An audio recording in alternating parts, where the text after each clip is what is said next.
So now we're on Omotesando, beautiful tree-lined street, and the trees look like they've been here for 150 years. And the shapes of the trees are so immense and majestic. On the way here, so we walked here, I saw this little coffee shop called Precious Coffee Moments. And I thought, wow, what a beautiful sentiment. And what if we're here not to shop or not to do anything in particular, but to appreciate these precious moments. So here I am in an area that I don't usually go shopping at all, but so, and this would not be someplace that I would just go to hang out with these beautiful trees, which are still very beautiful. But to appreciate whatever we're doing, that here's this moment, an opportunity to look around us and to be able to clean with these fresh eyes, to say, just like a small child would say, well, look at the shape of these railings.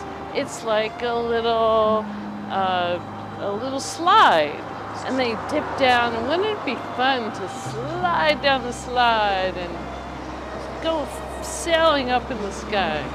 And so it's these little moments that we get with ourselves.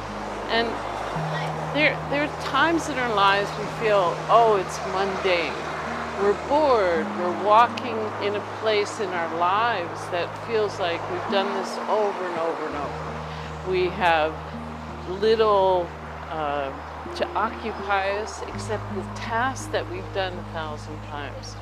And what if us being here in this moment, together with all these people that I don't know, but I do know because we've all been together before. It's no accident that at this moment, here are these people passing by. So am I gonna take an opportunity and say, oh, okay, here they are, here I am, I can clean. Or just get stuck in, oh, it's boring because I'm not doing anything that I care about. But it's really in those precious moments, whatever it is that you are doing, that you could take the time to transform your experience into this appreciation of life. Because why are we here, just in a broader sense, here on earth, here in this lifetime, here with one another? And for me, I often see the perspective of we're here to be one with all these things. So it's not in this task, because the task is precious, because it's in the oneness with that task, because whatever it is that you are tasked with, whether it's washing the dishes or picking up your kids, is a precious moment. And how do we respond when we're doing the same precious task 1,000 times and no one notices and we're bored? So I'm feeling more and more that the Unipili is never bored. So it's my intellectual mind that doesn't have something to occupy it that gets restless, saying, I want to figure it out. I want to understand. I want to have something that I can do that is feeling important, is feeling productive, and that we can step back from that and realize that the precious moment could be something right in front of you that is in the midst of a shop that I might never go in, and a product that I might never have next to me, just like that. Okay, so what did we do? What do I do? First of all, to recognize that this is part of that cycle of going up and not feeling so up. So to accustom that part of yourself that is feeling the pain, is feeling that burden, to saying, oh, here's here it is again. Here's this memory. And it's up to the honey to diffuse the situation, not to get sucked into the suffering and pain, because it's the unipili that's feeling it, but to recognize, okay, here's another message. Here's the unipili reaching out and crying, just like if you had an infant and the infant all of a sudden started crying.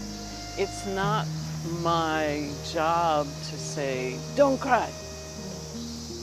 What infant will respond to that? Stop crying. No infant is going to say, okay, mom, at 2 months old. So that part of us needs nurturing, needs love, needs care, because it has no discretion. And if it's suffering, it feels real. It feels like this is hopeless. It feels like the world is never going to get any better. So the first step is to acknowledge that this is something that we feel, and to say to that part of us, I love you. Most important thing, thank you for showing me this memory. Otherwise, it wouldn't appear. And if we ignore it, if we say, no, I don't feel like it, not today, I'm too busy, I feel too bad, I don't want to look at it, then it goes back down and it gets submerged. Doesn't mean it's gone. So when we say we're looking at these problems as opportunities, we really mean that. Because here is this chair, an opportunity to sit down in the sun, the beautiful trees. And I could say, no, I don't want to sit here. And there's no judgment. Here's a chair and I want to sit, so I do. And if we could think about these things that come up in the same way, with no judgment, here's something that I can do something about. I can clean. And then it becomes really empowering.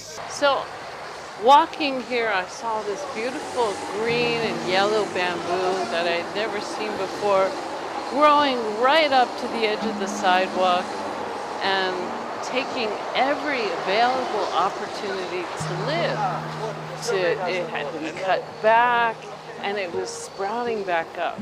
And it's sort of a metaphor for our lives, that we press up against a barrier, and we get cut down sometimes. And yet here we are with one more chance to say, I'm here, I'm ready to be responsible. I'm ready to do my part to step into this divinely inspired flow. So here's everybody, I'm part of it, I'm stuck, and yet with divinity, I can just be in this beautiful, perfect space, no matter what's going on around me. And it's always there.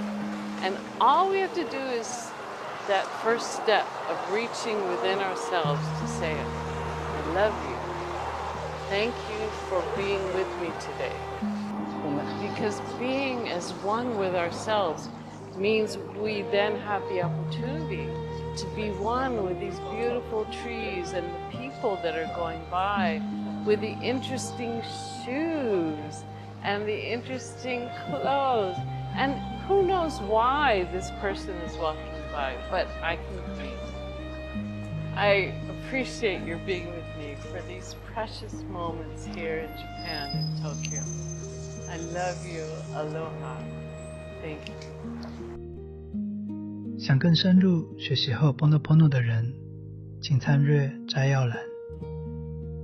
我的平静